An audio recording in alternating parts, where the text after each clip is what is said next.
Hi everybody. Today I want to talk about fantasy book Tower of Dawn, Throne of Glass series number 6 by Sarah J. Maas.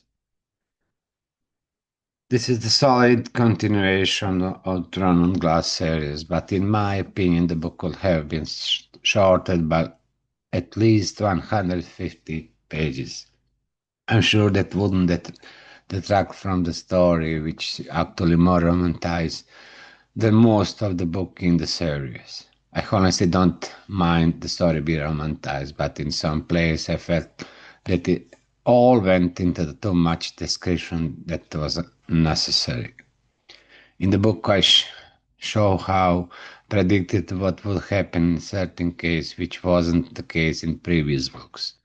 Regardless, this very good book with very important events, especially at the end of the book. If you expect the denouement from the fifth book in the series, in this book, you might be disappointed because it will certainly be the last book in the series. Now let's talk about the story. Chow, Westphal, and Nesrin Falik have arrived in the glittering city of Antica to ally with the Khaganate of the South and continue.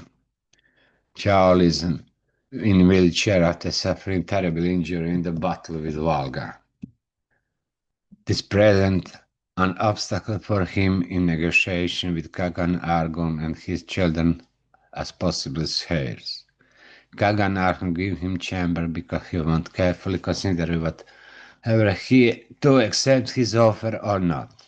Charles has an aggravation circumstances for her because it's this time of mourning in the Kaganat for the fallen princess. Kagan Argun offered him help of sales of Dorek, Chesme, and the best seer, Iren Towers. What Child doesn't know is that Iren hated Alderan because of the traumatic event in the past.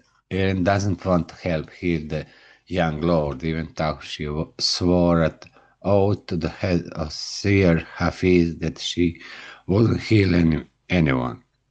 Hafiza nevertheless pursued her to carry out the task and try to heal the young Lord Chaol, although she hates him from the bottom of her soul.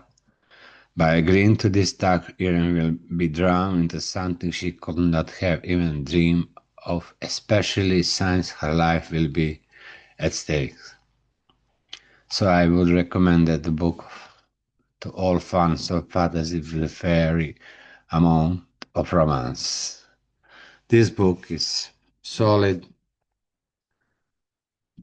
I give 4 stars because I want to finish the complete series.